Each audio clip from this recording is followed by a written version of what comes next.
going to look at a technical manager. And we are very, very fortunate in having Larry Mayhew take us through that area with his expertise. He has dabbled in starter's assistant and other areas around the track, but he has extensive knowledge now in technical manager and will take us through that. Just before I turn it over to Larry though, if I could please ask you all to mute your computers, also turn your video off so that we can all focus on the technical the PowerPoint. And we are going to entertain questions at the very end. So don't jot them down so you don't forget them, but we'll for sure entertain your questions at the end. And this webinar PowerPoint presentation will be on the new and improved Athletics Canada website by the end of the week. So with no further ado, I'd like to introduce Larry Mayhew and turn the program over to him. Larry? Okay, thank you, Jane. For those that don't know me, I'm Larry Mayhew. And for those that do know me, I'm still Larry Mayhew, although my screen says Susan. So I'm using her laptop for today. So thanks for coming. This presentation may be a little bit different than the others. It's really a reference. But do pay attention because there will be a test at the end. So we also have too many slides to deal with each one of them in detail. That's why it's actually a reference when it's all said and done. And how come my down key doesn't work? Of course.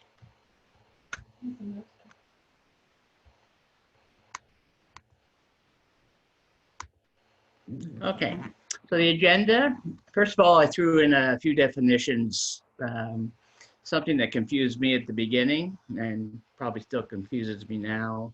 Roles and responsibilities, you'll see it's a very comprehensive job. It has 3 different major roles underneath it. You have key relationships with other officials, all officials in reality, but there's the key ones. There's a series of tech manager specific rules. Now, when I set this up, I didn't realize somebody changed the rule book and all the numbering. And there's even still one question I have in there that I haven't answered yet, but maybe I'll get answered at the end. And how to set up a weights and measures room. It's much more than just putting the tables together. And more is sort of like an appendix of a whole bunch of information that you'll want to get later. Okay, definitions. Implements refers to the throwing implements. It's nothing else than that. So the tools are anything that you may want to use to measure, a measuring tape to a screwdriver. The equipment refers to different items like hurdles, high jump standards, mats, and the steeplechase pits as well. And facility refers to everything else from track to extension cords. So under roles and responsibilities, there's, as I said, there's 3 major roles. One is weights and measures, which you're most familiar with probably. Second is the survey component of it. And the third part is the scientific measurement. That is slowly, some things have been done in Canada for a while, but the field measurements are slowly being introduced. So as I said, the weights and measures, the throwing events and track events. The track has already been set up for us. Hopefully the lines are all in the right spot. The throwing events have to be set manually each time you're on site. And then the scientific measurements of all the different devices. What are the responsibilities? the big one is to communicate with everyone. No surprises. You have to know who all the people are. If there's only one technical manager, you're probably going to be in the weights and measures room, and then all the rest of the concerns will be focused to you. In today's newer technologies with cell phones and all the rest of it, a call to the tech manager if you need something. There is supposed to be a technical organization plan as proved by the technical delegates and the TD. The plan is, depending on the meet you're at, may or may not be documented, and so it requires a lot of discussion. At the higher level meets, it has to look pretty, and pretty maybe only in the eyes of the TD, so we have to make sure we work within that. We have to verify weights and measures for all the implements permitted in the competition, and make sure the scientific measurement judge, if you have one, is doing their role as well.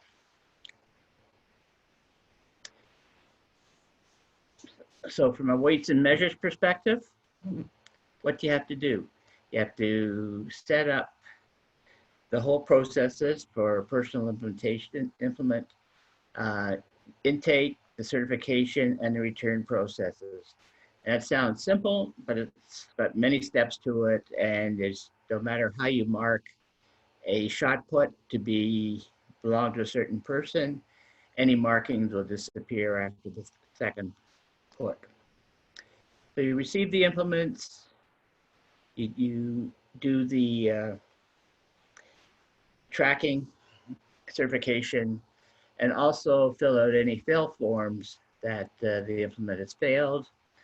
We create schedules, one for the track and field actual schedules of the day. You take the one soft copy that you can get from the organization committee, and you take out the parts you don't need, you put in the parts you do need, as in prepping the implements a half hour before they're due to go out, and or checking the hurdles when they're running and you're really in the weights and measures room, not seeing what's going on. You have to set up the weights and measures room. We'll get into more about that later. Have to train the volunteer and assign them rules as per schedule. And this is very critical, because if you've got a 5, 6, 10-day meet going on, your volunteers can change. I communicate with the volunteer manager in advance saying I need people that can attend like 70% of the sessions and have very small turnover and transition, because the training day is day one and somebody is going to come in for 4 hours on the last day. Really is no value. So I have to certify all the items that you can see there, including the crossbars. The batons have to be certified. You have to return all the implements at the end and close up shop and have a party. So weights and measures, what comes under that? We have many different specifications for the different implements that are out there, and I'm not going to go into these in detail, but you can see the common javelins are 5, 6, 7, and 8, and they have about 18 checklists of things to measure on the javelin. The copy on the left-hand side, there's an eye chart. That's one that's been put together for all the different age groups, break down into masters and all the different implement weights that they would use. The good news is if it's a 500-gram javelin, the specs are all the same. The bad news is masters could have many different javelins as well.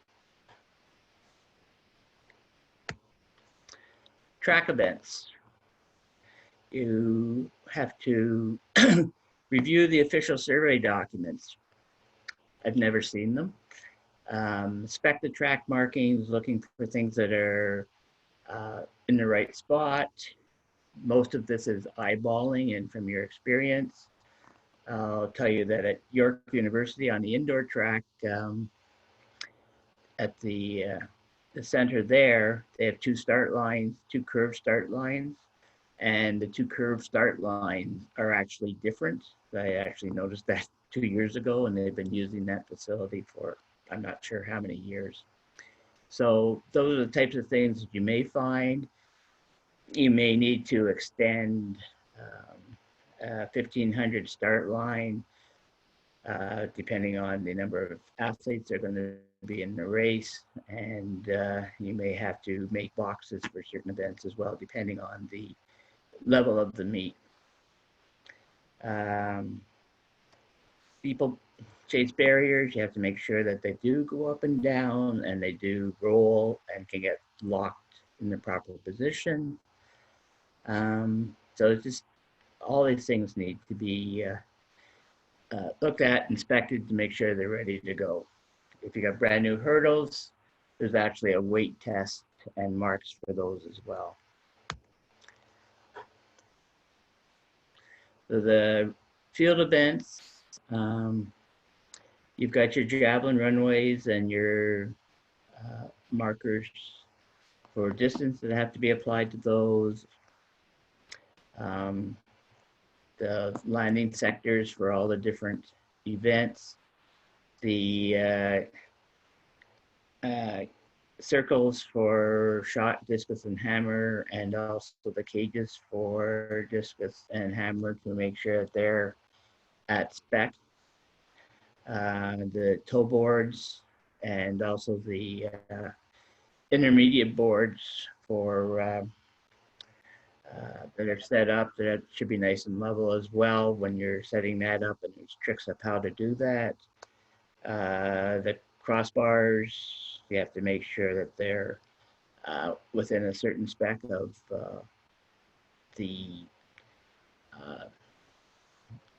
I'm showing you with my hand, the drop of the bar, and also for the plasticine boards and the landing areas. So you can see this is more than just getting to the meet the day it starts and seeing that everything is okay. Somebody's not on mute, please. Okay, because it is like. Hello, somebody is not on mute. Thank you. So laying out the sectors, this is a whole job to itself. Many people that are officials in the events do this a lot, coming from my track and field experience. My track experience, I did not do a lot of sectors, so here's an awesome document that allows you to have some details for how to set up the different sectors that are out there. I'm not going to go into this in detail at this time, but it's a good reference. Most of the tech manager job is referencing information, unless you're John Caulfield, and he seemed to be able to memorize it all, but it's memorizing information is the name of the game. So scientific measurement, it's been around for a while, and you'll find that most of the people that bring in the equipment are the specialists. Ultimately, the tech manager is responsible to make sure it's all in place. There is a whole role for scientific measurement that are supposed to be out and involved each time that the EDM is set up.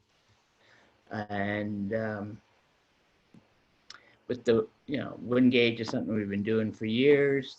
At the high level meets, we have false start apparatus and the starting blocks, the photo finish, the transponders. All that needs to be validated from a governance perspective to make sure everything is working the way it's supposed to be, and that and any of the Canadians or above, that all should be done and double checked by the person responsible for the scientific measurement. So the relationships with the other officials. So the role of the technical manager is to validate all items are set up as per the technical delegate plan. So you have to meet with the equipment manager and ensure that they have the resources and they have a plan that allows them to get the work done. They also are responsible for building the event kits for the field officials and any other instruments that are required, right down to cones for the cut-in and or the cones for the steeplechase. The facilities manager is really your best friend. They know where everything is, they know who can do what, and make sure that you are definitely good friends with them. You don't need any enemies in this job, I'll assure you that. And then the technical chiefs of each respective events, they'll verify that the playing field is correct, request assistance as required, and they are equally as knowledgeable in their specific event, so it's a good resource to lean on. I'm also created a meet equipment checklist and also an event checklist that are later in the presentation as a reference to help you get through all the things that you're supposed to do. Can be a little bit overwhelming, especially the first time through it. And the first time through it's not going to be by yourself at nationals. The chief measurement judge, review the plan with him, make sure that everybody is familiarized with the equipment, and he will, or they will supervise the positioning of the measuring instruments. And their great friend, the TD, will tell you what to do.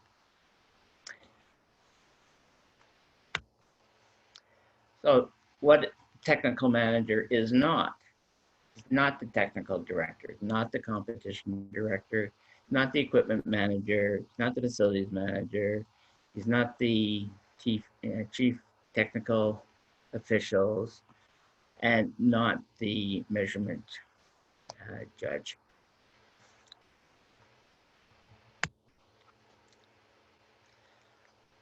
So there are a few rules for us here. Depending on the meet, a tech manager and an adequate number of assistants. I am finding that for an outdoor Canadians meet, you need at minimum one tech manager, 2 tech manager trainees to be mentored, and up to 10 volunteers to be able to do the end-to-end process. Previously, a lot of the implements were checked in at the TIC, and I have found that that's just a delay in the process of getting the implements to the weights and measure, and can't communicate with the athletes properly. So I personally prefer to have the check-in at the door of the weights and measures room. Okay, so this is just formalizing some of the information we've already seen. You're responsible for everything on the track and in the field events, and all the equipment and implements are in accordance with the rules. The equipment would be like the high jump standards, make sure that they're in the right spot, the bars are okay, and the implements again are the throwing events. They're responsible for, but they do not do the placement and removal of the equipment according to the plan. You're one person, and that's a team of many that will be moving the equipment around. The presentation, once again, it could be where does the TD want the markers on the side of the field throws areas, what lengths are reasonable for that particular meet. Once again, checking all the implements.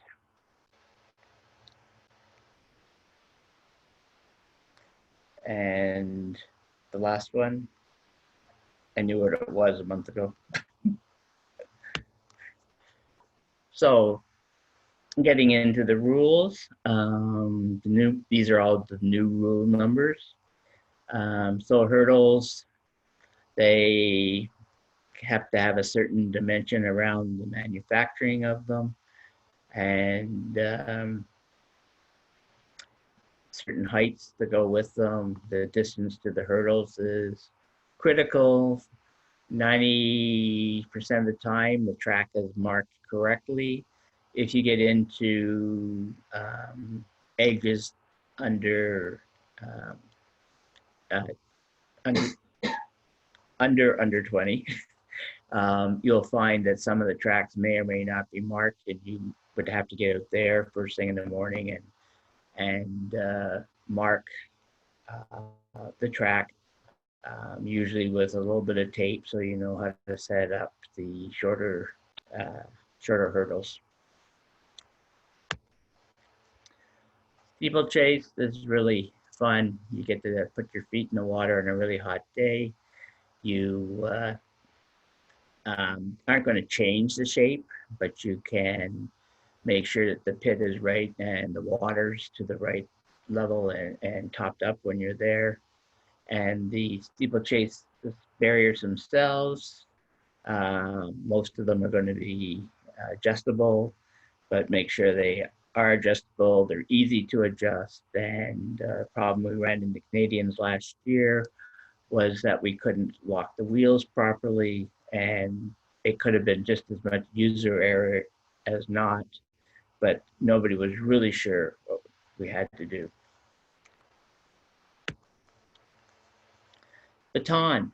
We would have thought that the batons would be in the tech manager's weight and measure, but they have to have a certain diameter and a certain weight. And then I mark them on the inside with my initials so that you know that they've been checked. It's up to the organization committee to give the colors appropriately, but that has not been an issue. I've never seen the batons numbered in my experience, and I've never seen a timing transponder either. High jump, once again, basically the standards are vertical, the right distance apart with enough space between the bar and the standards. The bars themselves have to be a certain length, certain diameter, and the way it says hang a 3K weight in the middle of the crossbar position and may sag to the different amounts for high jump or the longer pole vaults. I've seen people try and take a rusty old fish scale and try and pull down 3K. It dawned on me that we have 3K weights hanging around in the weights and measures room. I put it in a tiny little bag and do a sag test using those with the bars resting up on a chair at both ends. It works a lot easier, and it works. Okay, so here's where I'm a little bit confused, and maybe somebody can tell me at the end. We have high jump rule is TR rule 27, and the wind gauge is CR rule 27, and also we have pole vault at 28 and measurement judge at 28. So I would never make two rules with the same number, even if they're in a different category, but that may be my misunderstanding. So the technical manager shall be responsible that the wind gauge operator should get the velocity in the right direction at the appointed times, and communicate, sign the results, and then communicate them back. So obviously this is a wind gauge operator's role, responsible to make sure that everything is set up. So once again, we have the measurement judge, scientific. So he meets with the staff, technical staff, to make sure that everybody's trained in what they have to do and everything is working right. What I've seen from the distance is that the distance measuring, when the officials only do it once or twice a year, it's almost like starting from scratch, and they have to really familiarize themselves with the equipment again and make sure that everybody is on the same page when it comes to using that equipment.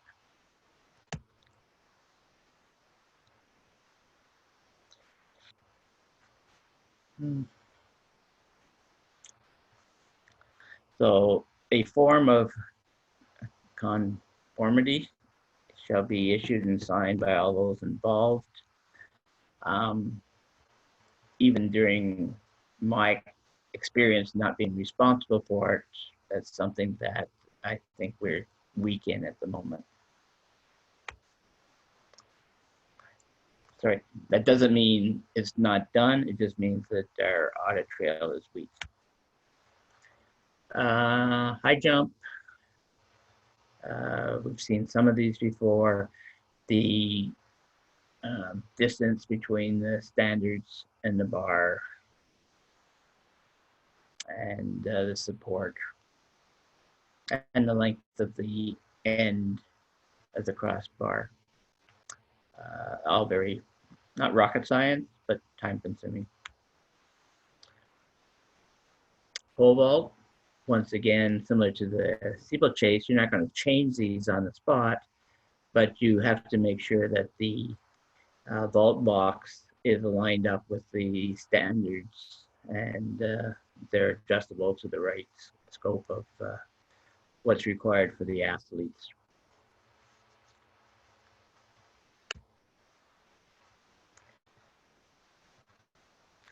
World records. So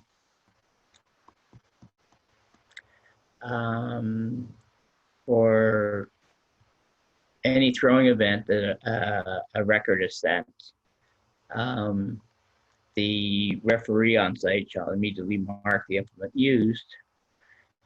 But personally, I think it should be taken out of the competition to eliminate any risk of damage or change to that implement before it's remeasured, to make sure that it fits within the criteria for a record.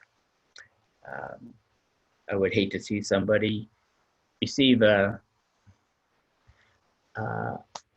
theoretically get a record and have somebody else take a javelin and bend it or something, and you don't get credit for that afterwards. So, once again, there's common sense and there's the rules. So As we look at the different charts here, this is the high-level weight chart for each of the different devices that are out there. So if a shot put weighs in at 3 kilograms, it's good. It has to be 3 kilograms or higher. If it's 2.9999, it's not good. Something I'll talk about briefly later is that scale should be certified. Difficult and an expensive proposition, but I circumvented some of it. I bought myself a couple of certified weights. I took them to my butcher who has 3 scales, and they weighed all the same correctly on his 3 scales, and his scales are certified quarterly because he can't overcharge his customers. So that is the attack I've taken. If I get to an event and I have a scale and I have it's actually a 5 kilogram weight that I have, and if it weighs slightly different, and that's my only option, I will take a percentage of the difference and try to apply it equally through the competition. Theoretically, any records should not be counted. So that's one thing that costs money, and we're not good at making sure we have the right equipment. Circle shot put is smaller than the discus. Sometimes they put shot put in a discus circle and put spacers around the outside to reduce the size. The markings are very important at the 90-degree marks, and then the sector lines also very important as well. Also for shot put is the kick bar, kick toe plate, and it has to be in the right spot. And there's a minimum and maximum size difference in the different weights, and if you just look at them quickly, you'll recognize that 20 millimeters difference in the size of a 5K shot put is considerable. So when you're packaging them up, you could easily confuse a large 4K for a small 5K until you pick it up, and then you know the difference. The discus throw. The discus has a whole bunch of nice little measurements. There's a tech manager kit that I'll explain at the end, but basically they come with templates that you can measure. It takes you as long to weigh a shot put or a discus as it does to double check all the specs on using a template.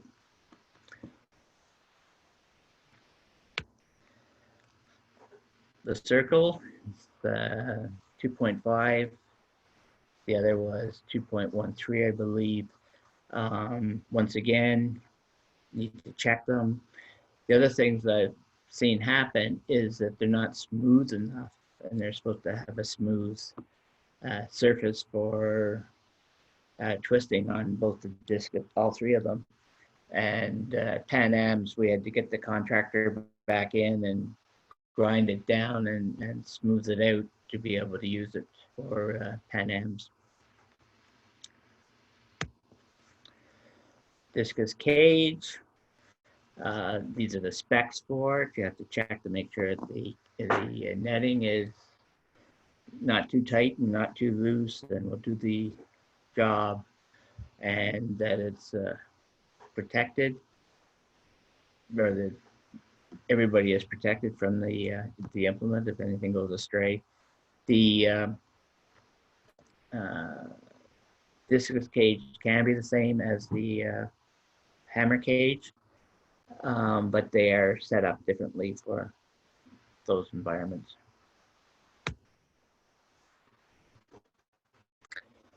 Okay. I just lost mine with a message. The hammer. So the hammer weight includes the handle, the wire, and the head.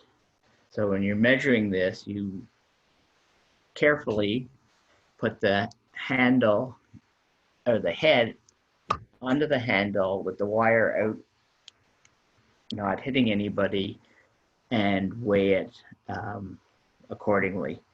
There's also widths of the wire that are acceptable, and then there's also the length of the wire that are acceptable. And there's actually a tool to help you stretch the hammer to measure the proper length of it. It also has to have a center of gravity. So this little tool in the top left-hand side, basically it's just a concave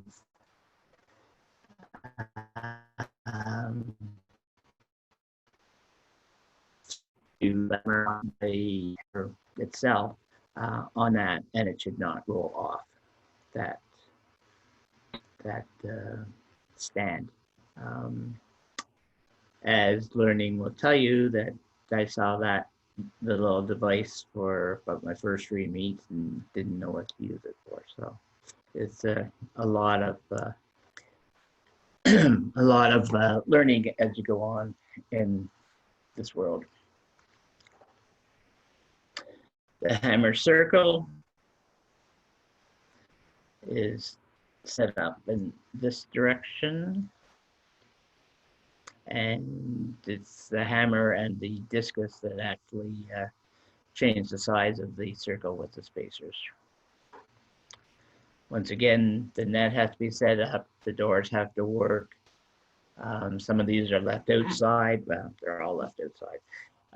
And they deteriorate, the ground moves over the winter. You may have to dig out some dirt actually to get the cage to move easily, the doors to move easily in and out to be able to be useful.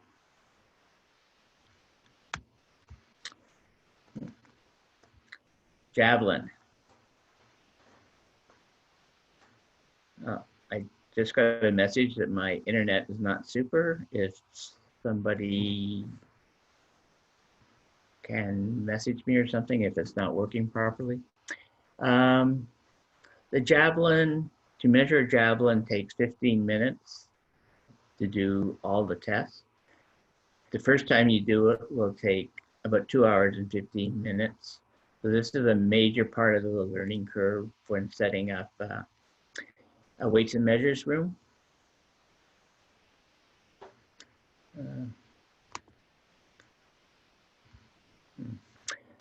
So anyway, I was getting messages from Zoom.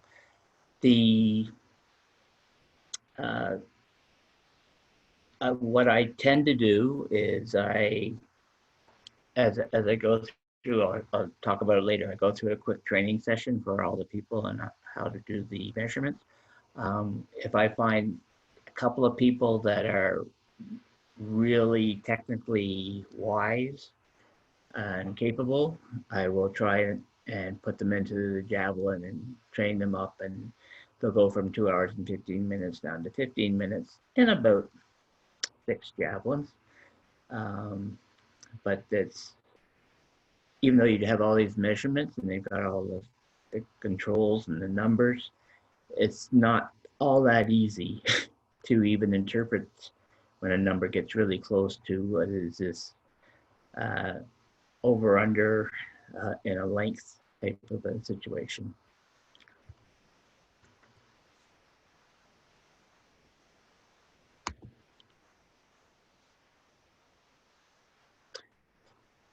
So this is just another description, you know, how far is it the overall length? How far is it from the center of gravity to the tip? How far is it from the center of gravity to the tail?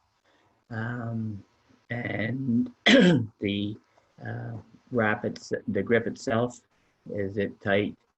The first test I always do with a javelin is a warp test. So basically I just hold it up, press it against my finger, and spin it on about 30, 35-degree angle to the ground. And if it passes the warp test or the wobble test, then we'll check that if the handle is tight. And when you're doing this with the person just bringing it in and checking it in, you can actually send it away to get the handle fixed, or if it fails the warp test, then it's not permitted, and we can, well, at that stage of the game, we would confiscate it till the end of the event so that it would not end up accidentally in the playing field. Javelin throw, usually marked quite well because it's on a surface, but you may have a difficult time trying to find some of the points as you're setting up the vector. Okay, so here I am talking to myself in my kitchen, and it feels a little weird, so we'll get right into the next part. Okay, so setting up weights and measure room. It is definitely more than putting 6 tables out, gluing or attaching to them together so you can measure the javelins. There's a lot of communication at the beginning of it, and you definitely have to know what you're doing from the end-to-end process. So there's an intake process. Yes, Mr.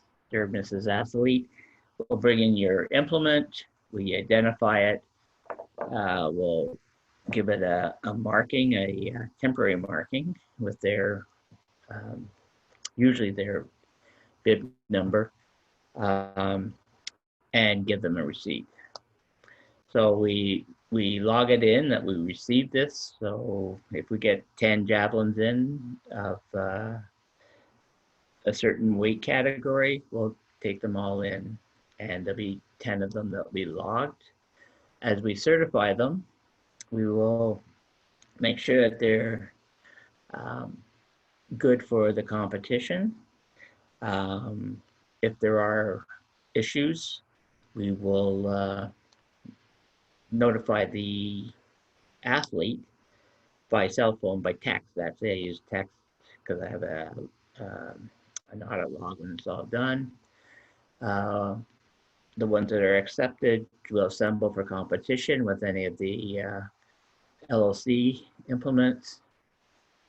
We get them returned to the weights and measure, and then to the athlete. So this needs to be really thought out and documented with the forms and everything else that you're going to be using. Once again, the intake form. When it comes to para and masters, I try to add a couple of categories so that we can capture those with a circle rather than a description, long handwritten description. As I said, we log them in. So we log them in as per their event. Many events use the same weight, but we log them in under their event. You could have javelins, like you could have the javelins of like 500 jabs that could be used in para, could be used as under 18 men, under 20 women, just an example. We only log it into that particular event that athlete is in. That being said, you have to keep them separated, usually by a unique number key that we have, so that we don't send out the athlete, under 20 athlete women with the under 18 men, because that implement can't go at that time. It's only for that one event. Okay, so we log them in. We have implement certification forms very quickly.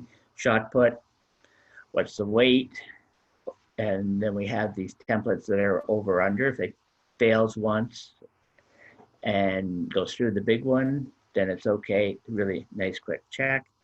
If it fails for whatever reason, the surface could be too rough as well on a shot put. We fill in and implement complete fail forms, and then go back and notify the athletes so that they know they won't be expecting it. We build the implement form, event form, that has both the correct implements and then the LLC ones as well. We develop, this says creator update, but a meet tools and supply list is something I reuse. What do I need for there? We start on a tech manager schedule. So when you get the soft copy of the event schedule, you can build a schedule that you know exactly what has to be done by the tech manager, whether it's in the weights and measures or not. You build a volunteer schedule. So we already talked about the volunteers. It starts with a open page. So it's like you have 2 time slots on Monday, you have 2 time slots on Tuesday, you have 3 time slots on Thursday, and that goes down the side. Across the top, you have all the volunteers' name, and you ask them to fill it in the first training session, and then you'll have to adjust, negotiate to make sure that that works for you, and you got the right skills at the right time. Volunteer training package. It's nice that they have something to reference when they're doing their job, especially when they're starting up. Input into the tech manual. Tech manual now is usually a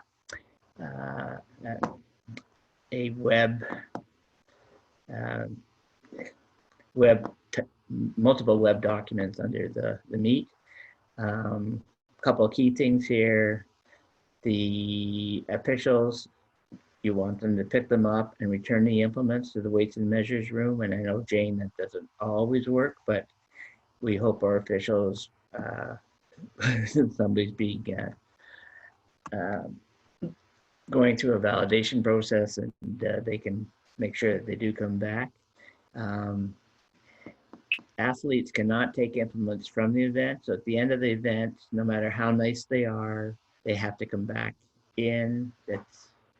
Get to the end of the meet and you can't find an implement, and or one that was supposed to go to Toronto is already on the plane to Calgary. There's reasons for this, and you know, you have to control the implements, and they're expensive too. Many of the implements are very expensive. Check-in location and hours. 3 hours before doesn't work. If you've got a javelin that starts at 9 o'clock on worst case scenario the first day, they can't give it to you at 6 o'clock and expect that to be out there. So therefore I document the extra hours that they're available. So 3 hours before would be the afternoon before. And there are going to be some exceptions on the first day, or people that traveled in just for one event, but it's up to the athlete to validate that they can get their implement in, and we'll have it out for them. So what are the things you'll be looking for? You're looking for a secure room, minimum 20 by 30. I probably should have said 30 by 40, but 7 chairs, 7 tables, especially if you're using check-in. Montreal is a pretty open location, but we use the tables as barriers to end everybody understood and worked really well with us. You want to request the tools that you'll need, and make sure you have the certification kit, and that's the kit that has the scale. It has all the templates for the multiple different events. You'll want to ask for the hour signage for hours so that everybody's on the same page. I find if you write it down and stick it up on the wall, people believe it. Otherwise, they'll argue with you. 100-meter or 100-foot certified metal tape. Printer and copier is something you'll live by, and you need at least 2 electrical outlets. So we send that off to the local organizing committee to get things going. Okay, so also we're asking for 4 to 7 tall garbage cans for javelin management. So much easier if you can stick them in a garbage can and they stay there versus having anything damaged. For Canadians, then definitely need 2 working carts for each throwing event. For other meets, depending on the schedule, you might get away with 1, but those are mandatory. Sometimes you'll actually have 2 shot puts going on at the same time, and you'll need 2 carts. Heavy-duty milk crates to manage the implements is for the discus, hammer, and shot. There's multiple different weight groups, multiple different events, age group events that you need those. They'll be incoming and they'll be outgoing. Ask them for the description of the room, size, and security plan. Often there'll be a locked door. Often there'll be other times they'll be open, like in Montreal. And then you want to start with your contacts that you can communicate with successfully.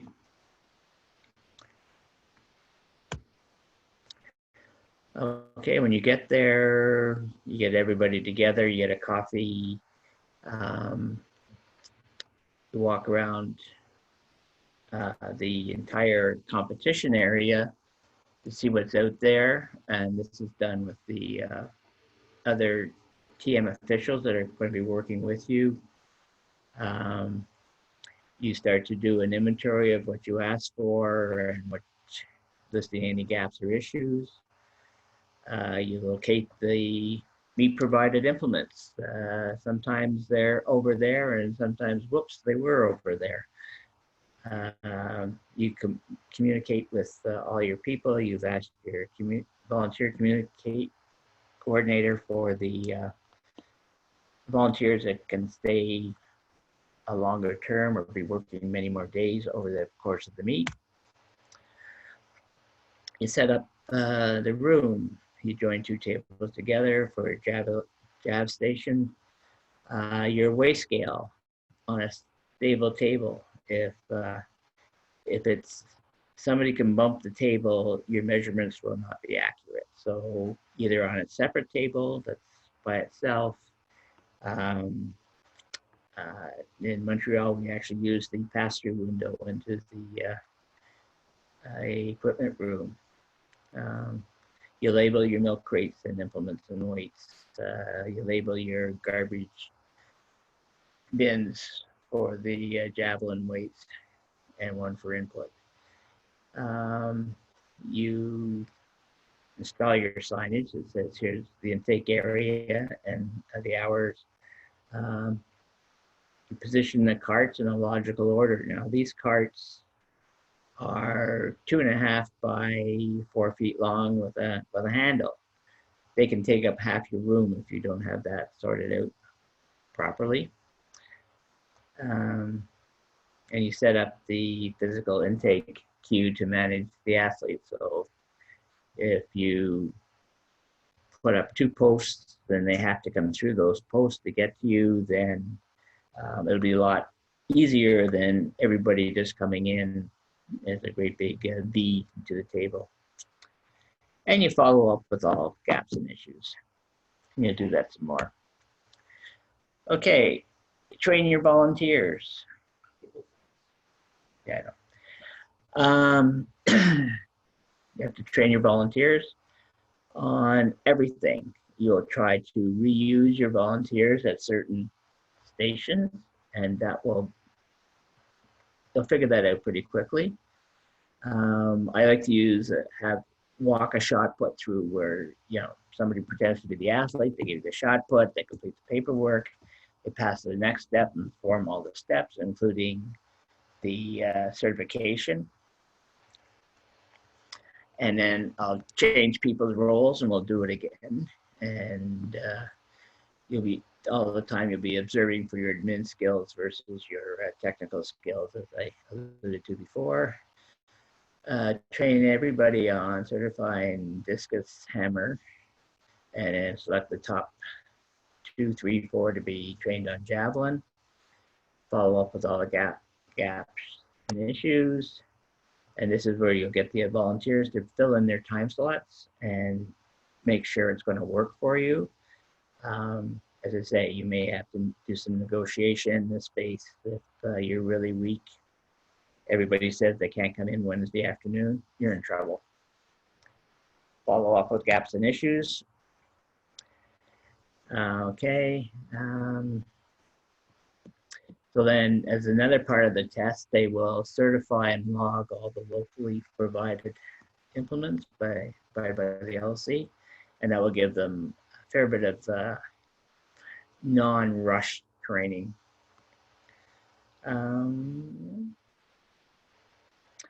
We also have somebody in the tech management team has to walk around the complete competition area, checking everything. Often the implement or the equipment is not set up until just before it needs to be done. That makes this job very time sensitive and sometimes rushed where things can't be fixed. You try to resolve all issues. You go back and check with the weight management team, resolve the issues, review the schedule and roles of the team, provide cell numbers for emergencies, set up exceptions, set expectations for the next day, and follow up. So, okay, we're almost at this time. The rest of the section is basically appendix type of information I put together. You can take a look at it and you can see where it fits in. So Sarah, should we open it up for questions and answers, or? Hi, Larry, it's Jane here. Yes, I think we'll do that. But just before we open it to questions, I want to answer your question that you had in the middle of the presentation. Just a reminder to everybody, World Athletics has put out a new rule book as of January.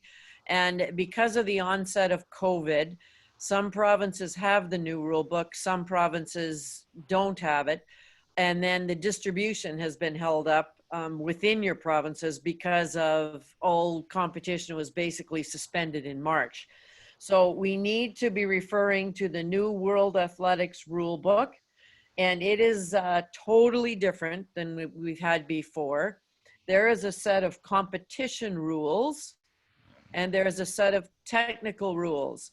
And like Larry said, there's a technical rule number 28 and there's a competition rule 28. That's why it's important when you're citing rules, you put TR 28 or CR 28 so we know whether it's competition or technical. Whether we like it or not, this is the way the rule book's set up and we have to go with it now. Also, World Athletics is now the name of our governing body. It's not the IAAF anymore. So just we have to get into 2020 and realize that we do have a new rule book. But now, if you have a question for Larry, if you wouldn't mind unmuting your computer, saying your name, and then stating the question for Larry. David Wicker has a question. Hi, Dave. Thanks, Larry. I actually have 4 questions, but I'll just start with one. In one of your slides, you talked about certify, discus, etc. And I wanted to know what you meant by that versus the IAAF/World Athletics certification process. Okay, so and I do have one of the next slides actually. World Athletics publishes annually a list of certified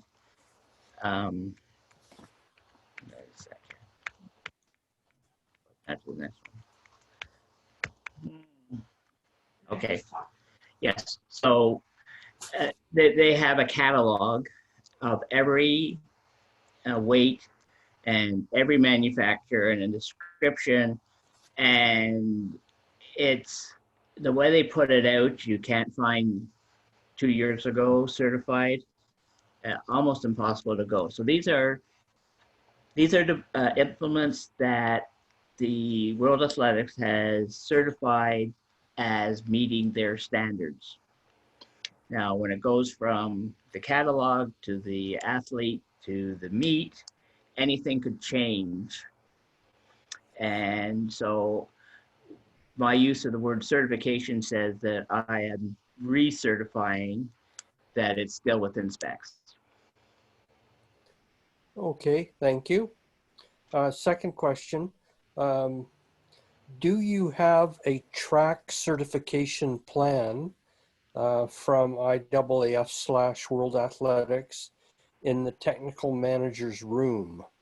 In other words, is there something there that you can show someone that you actually have a certification plan for the track with its markings, etc.? I have never seen one.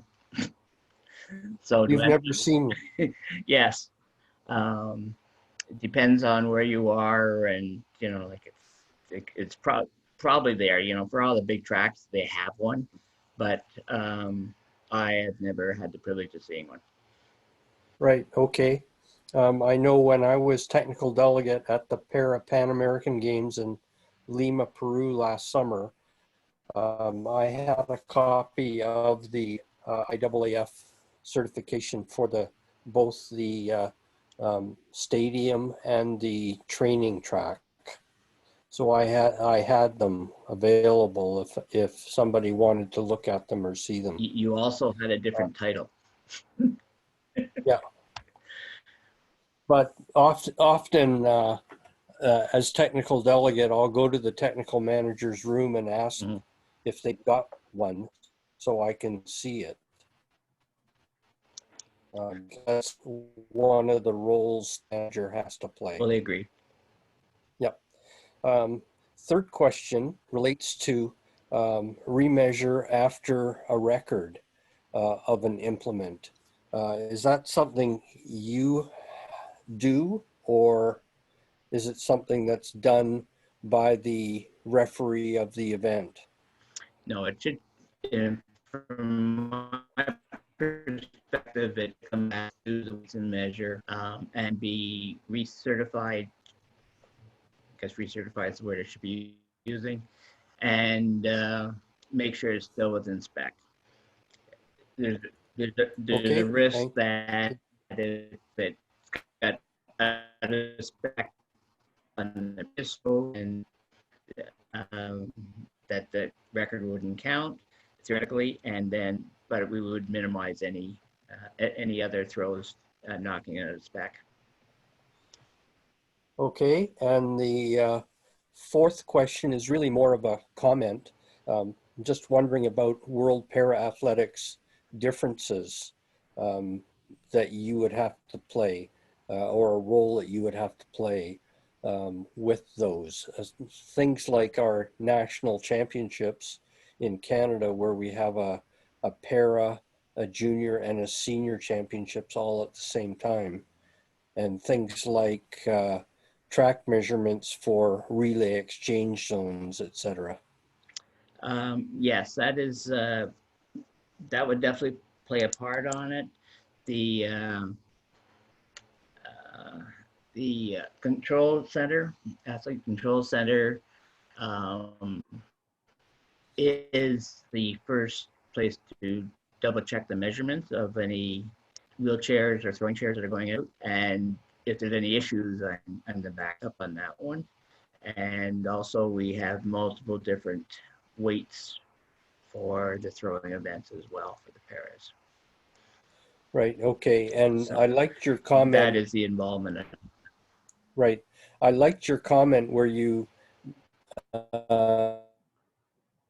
earlier, where you talked about a 4K or two similar looking implements like shot puts that might have the same size but a different weight.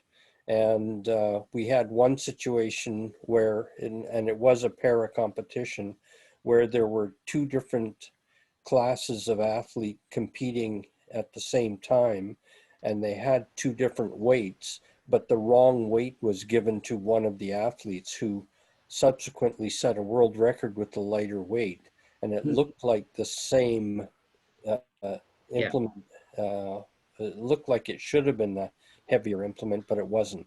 Yeah, it was definitely a shot put, and like they, it really fools you. Everyone's wanting to go pick up a small one. Is yeah, no, that's a two-hander. Right. Okay, thank you, Larry. Thank you. Laura Houston has a question. Go ahead, unmute yourself.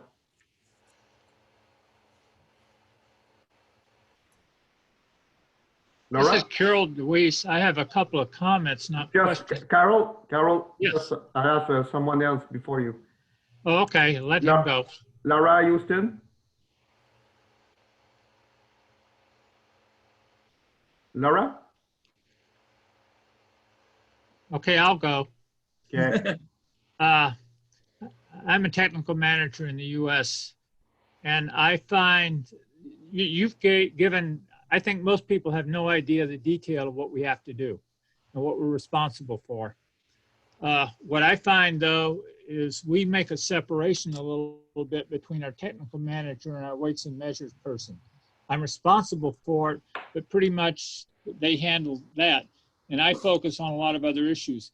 I think the main job of the technical manager is to think like a referee and to anticipate any possible problems or needs that the referee might incur. I've been told, oh, we don't need that high jump pit, that long jump pit going in the opposite direction. We've never used it in the past, We've never used it in the past 10 years. And I said, no, it's a possibility. And in fact, the wind changed and the referee made the decision to go the other direction. That was at our national senior championships. The rule book talks about the equipment. I go and I check the high jump standards because most of them are so wacky.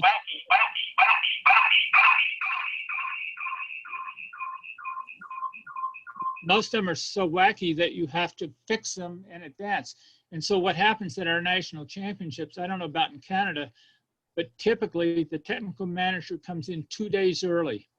And that first day they're there, they're working with the facilities people because in the US, most of the facilities people tend to be football people.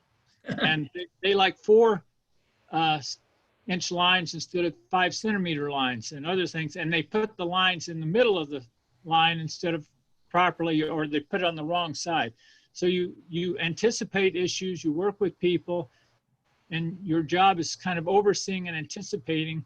And your job is not to actually do the stuff per se, although you end up doing a lot of it, but it is to give the leadership so that things are done so that they're seamless when competition comes up. And another issue that you didn't specifically mention, although it was implied, safety. Even though specs may say one thing, there are situations where things are unsafe, like on a hammer cage. Yeah, it's within the specs of the hammer cage, but by the way, they're doing at the same time another competition, which is on the long jump, and that hammer could hit there. So what you have to do is talk to the appropriate referees and others in advance to make a decision of what modifications you're going to make with people and with facilities. So there's a lot of anticipation in this job, and the responsibility is, your job is to be sure things are there. And then when we get into para, or we get into not national championships often, but you go to tracks like in the US, we don't follow the IAAF or the World Athletic Rules for our high school. And so you're using this for another meet that's not a high school level meet. And you have to put in 1,500 meter lines. You have to put in 5,000 meter lines. You have Carol, to- excuse me. Thank you for your comments. This is sponsored by the National Officials Committee of Canada, and it's I know, but we share directed- common things. it's directed towards the Canadian officials who use the World Athletics Rulebook. Do you Yeah, have well, a I understand that, Jane. What I'm commenting about is that do not take anything for granted. I've gone to tracks that have been used for years that are supposed to be meeting certain standards, and I'll take a steel tape and I'll measure, and I'll find the start lines off by 5 centimeters.